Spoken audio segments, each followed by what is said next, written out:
Sir কালকে রাত 9টায় দাঁড়াইছি, তারা এই পর্যন্ত আসছি, তারপরে মনে করেন তেল নাই। সরকার যেটা বলতেছে আগের চাইতে বেশি তেল বিক্রি হচ্ছে পাম্পগুলোর, বাস্তবতা আর ওনাদের কথা এক না। এই তো আগের চাইতে বেশি বিক্রি হচ্ছে, এই কথা একেবারেই অসত্য, কেউ স্বীকার করে না। তেল হচ্ছে রক্তের মতো দাম। ওই লোকটা কালকে রাতে 3টা থেকে দাঁড়ায় এখানে এসে 9টার দিকে তেল নাই, মাসে পেটে ভাত নাই, এটা বলেন আগে একটু তার কথা বলেন। এভাবে চলতে পারে না, রাস্তা নামান একটু আমাদের সাথে আপনাদেরকেও নামতে হবে ইনশাআল্লাহ। কি অবস্থা আপনাদের একটু বলেন তো। কি আমাদের তো অবস্থায় যে তেল আসেনি, তেল আসে না, আমাদের প্রয়োজন 3 গাড়ি, 1 গাড়ি। কিন্তু সরকার তো এটা বলে না। আরেকটা কথা বলা হচ্ছে যে আগের থেকে এখন তেল বেশি বিক্রি হচ্ছে আপনাদের। আগে আপনারা যে পরিমাণ তেল পেতেন, এখন কি সেই পরিমাণ 24 ঘন্টায় পান? এক গাড়ি করে পয়সা। আগে কয় গাড়ি পাইতেন? আগে 3 গাড়ি পাইতেন, এখন 1 গাড়ি পান। 1 গাড়িতে তো আপনারা সামাল দিয়ে উঠতে পারবেন না, এই জন্য লোকরা ঘন্টার পর ঘন্টা দাঁড়ায় আছে। কিন্তু সরকার যেটা বলতেছে, আমাদের জ্বালানি মন্ত্রী যে বিবৃতিটা দিয়েছেন, তিনি বলেছেন যে আগের চাইতে বেশি তেল বিক্রি হচ্ছে পাম্পগুলোর। তা আপনারা যদি আগের চাইতে 3 ভাগের 1 ভাগ পান, তাইলে বাকি বিক্রি করেন কোত্থেকে? তাইলে এই কথাটা সত্য না? তা শুনছেন আপনারাও, আমরা শুধু শুনি না, এটা তো এখন লাইভ হয়, সারা দুনিয়া শুনে। বাস্তবতা আর ওনাদের কথা এক না। এই তো Next level, well done, side by side, fridge. আচ্ছা, আপনারা কি বেশি দামে একটু কায়দা করে তেল মাঝে মাঝে বিক্রি করেন?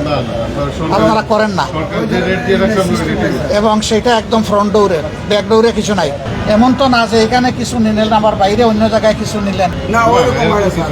এই যে এখন সিন্ধু খুলে নিয়ে এগুলো পে অর্ডার বানাচ্ছে। না, ব্যাপার হয়েছে কি, আমাদেরকে একটা কথা সংসদের ভিতরে বলা হচ্ছে, আমরা বলি মহান জাতীয় সংসদ, পবিত্র জাতীয় সংসদ বলি না? জি স্যার। তো সেখানে একটা কথা বললে তো এটার হিসাব দিতে হয়, আমাদের হিসাব নিতেও হয়, আমাদেরকে দুইটাই দেওয়াও লাগে নেওয়াও লাগে। এই জন্য আমরা বাস্তবে এই অবস্থাটা বোঝার জন্য এসেছি। বলে যে এরপরে আমি যখন কাছে চলে আসছি, এখন জানি যে তেল নাই, তা আমি কি করবো? আমি তো এখানে পড়ে আছি। অথচ বলা হচ্ছে যে একে গাড়ি বারবার তেল নিয়ে বিক্রি করছে, এই জন্য তেলের ডিমান্ড বেড়ে গেছে, আগের চাইতে বেশি বিক্রি হচ্ছে, এই কথা একেবারেই অসত্য, কেউ স্বীকার করে না।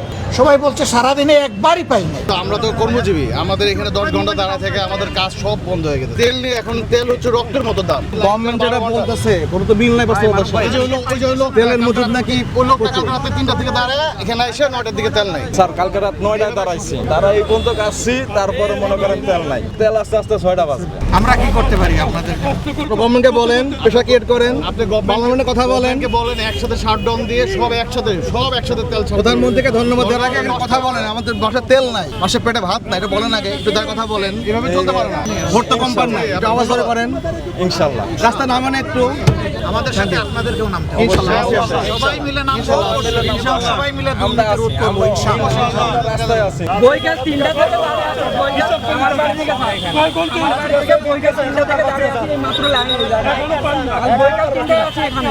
তাহলে বুঝেন তেলের কি অবস্থা। আমরা 3 দিন লাগে আমি যে লাইনে দাঁড়াইয়া আপনাদের সাথে কিছু সময় কাটাইতে পারলাম না, এই জন্য দুঃখিত।